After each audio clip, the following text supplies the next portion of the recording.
గుణాతీతంగా ఎదగటం ఎలా?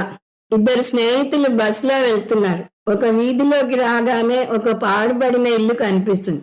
అది చూపిస్తూ రాము సోముతో ఇలా అంటాడు.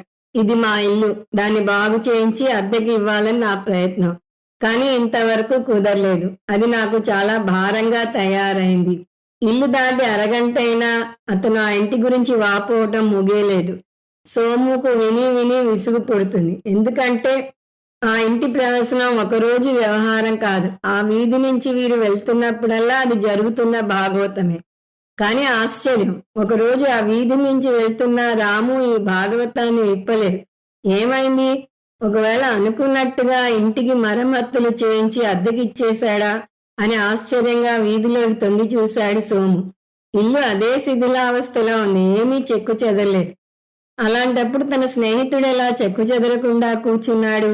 అదే విషయం ఆశ్చర్యంగా అడిగాడు. ఏమీ లేదు, ఇప్పుడు నేను ఆ ఇంటిని అమ్మేశాను అంతే అన్నాడు నిదానంగా.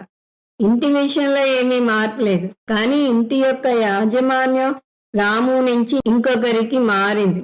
అంటే ఆ తలకాయ నొప్పి అంతా కొత్తగా కొనుక్కున్న ఆ వ్యక్తికి మారింది. అతను భారం దింపుకున్నాడు. దీన్నే దృక్పథంలో మార్పు అంటారు. ఆత్మజ్ఞానం పొందితే మీరు చేయబోయేది అదే. జ్ఞానం పొందక ముందు మీరు శరీరం, మీరు మనస్సు అనుకున్నారు. ముక్కు బండగా ఉందనో, నెత్తి మీద జుట్టు ఊడిపోతుందనో ఏదో ఒక బెంగ పట్టి పీడిస్తూ ఉండేది. ముక్కు ప్లాస్టిక్ సర్జరీ చేయించుకున్నా, జుట్టు సమస్యకు హెయిర్ ట్రాన్స్ప్లాంటేషన్ చేయించుకున్నా ఏదో ఒక సమస్య శరీరపరంగా పీడిస్తూనే ఉంటుంది. కానీ ఎప్పుడైతే నేను శరీరం కాదు, నేను ఆత్మను అని మీరు ఆత్మజ్ఞానం పొందాక అర్థం చేసుకుంటారో అప్పుడే మీ సమస్యలన్నీ మటుమాయమైపోతాయి. మీరు భగవంతునికి ఉత్తరం రాస్తారు. ఇన్నాళ్ళు నేను శరీరం అనుకున్నాను, కానీ శరీరం అనాత్మకు చెందినది. అది అనాత్మ నుంచి వచ్చింది. అనాత్మకు తిరిగి వెళ్ళిపోతుంది. ఈ శరీరం మీద నాకేం హక్కు లేదు. నేను దానికి ధర్మకర్తను మాత్రమే అంటారు. మరైతే మీరెవరు? మనోబుద్ధి అహంకార చిత్తాని నాహం.